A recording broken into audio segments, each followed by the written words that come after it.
বাংলাদেশে ভয়াবহ বিপদ। প্রধান উপদেষ্টা ডক্টর ইউনূসের বিস্ফোরক হুঁশিয়ারি শুনলে আপনি চমকে যাবেন। এ বছরটি বাংলাদেশে ভয়াবহ পরিণতি ডেকে আনতে পারে। প্রধান উপদেষ্টা ডক্টর মোহাম্মদ ইউনূস জানিয়ে দিয়েছেন, এ বছরটি অত্যন্ত গুরুত্বপূর্ণ, তাই নিরাপত্তা বাহিনীকে এখন থেকে যুদ্ধ পরিস্থিতির মতো প্রস্তুত থাকতে হবে। ভাবুন, কি ভয়ানক পরিস্থিতি আসন্ন।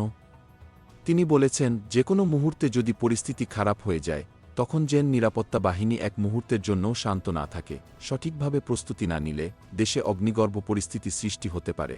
আজ সোমবার ঢাকার রাষ্ট্রীয় অতিথি ভবন যমুনায় এক উচ্চ পর্যায়ের বৈঠক অনুষ্ঠিত হয়, যেখানে দেশের শীর্ষ নিরাপত্তা কর্মকর্তারা উপস্থিত ছিলেন। সেখানে ডক্টর ইউনূস বলেছেন, নিরাপত্তা বাহিনীকে এখন থেকে সর্বাধুনিক প্রযুক্তি ব্যবহার করে যে কোনো পরিস্থিতি দ্রুত মোকাবিলা করতে হবে। তাহলে কি আশঙ্কা করা হচ্ছে যে পরিস্থিতি হঠাৎ ভয়াবহ হতে পারে? ডক্টর ইউনূস আরও বলেন, আমাদের একটি শক্তিশালী কমান্ড সেন্টার বা সদর দপ্তর স্থাপন করতে হবে, যাতে দেশের সব নিরাপত্তা সংস্থা একত্রে কাজ করতে পারে। এই মহাপরিকল্পনা কি দেশের নিরাপত্তা ব্যবস্থাকে বিপর্যয়ের মুখে ফেলবে? আর তিনি যোগ করেছেন, নতুন কমান্ড স্ট্রাকচার দেশের সকল সংস্থা ও আইন প্রয়োগকারী কর্তৃপক্ষের মধ্যে একে অপরের সাথে নিবিড়ভাবে যোগাযোগ স্থাপন করবে। এর মানে কি এই যে একটি ভীষণ বড় শত্রু দেশের ভিতরে ঢুকে পড়েছে? আরও ভয়াবহ সংবাদ।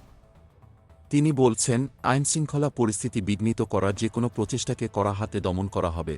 এমনকি তিনি সাবধান করেছেন, এ বছরটি দেশের জন্য অত্যন্ত গুরুত্বপূর্ণ, কাউকে বিশৃঙ্খলা সৃষ্টির সুযোগ দেয়া যাবে না। এর মানে কি দেশের ভিতরে কিছু গোপন ষড়যন্ত্র চলছে? ডক্টর ইউনূস আবারও বলেন, ক্ষমতাচ্যুত স্বৈরশাসক শেখ হাসিনার সহযোগীরা বিশৃঙ্খলা সৃষ্টির জন্য বিপুল পরিমাণ অর্থ ব্যয় করছে। কে এই ষড়যন্ত্রকারী?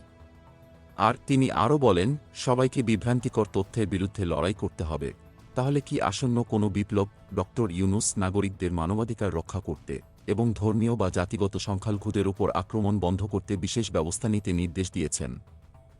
তিনি হুঁশিয়ারি দিয়েছেন, যদি ধর্মীয় সংখ্যালঘুদের রক্ষা করতে না পারি, তবে আমাদের আন্তর্জাতিক ভাবমূর্তি মারাত্মকভাবে ক্ষতিগ্রস্ত হবে।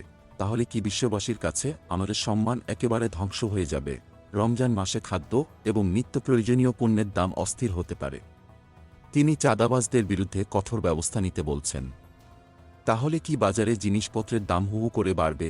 এ সময় পুলিশ মহাপরিদর্শক বাহারুল আলম জানিয়েছেন, জুলাই আগস্টে হাসিনার নিরাপত্তা বাহিনীর হত্যাকাণ্ডের ঘটনা তদন্ত করতে পুলিশ 10টি বিশেষ দল গঠন করেছে।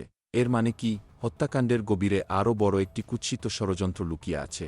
আর ডিএমএম কমিশনার শেখ মোহাম্মদ সাজ্জাদ আলী বলেছেন, রাজধানীতে ছিনতাইয়ের ঘটনা কমেছে, কিন্তু আমাদের নজরদারি অব্যাহত থাকবে। তাহলে কি রাজধানী পুরোপুরি নিরাপদ নয়? কি বিপদ আসছে সামনে?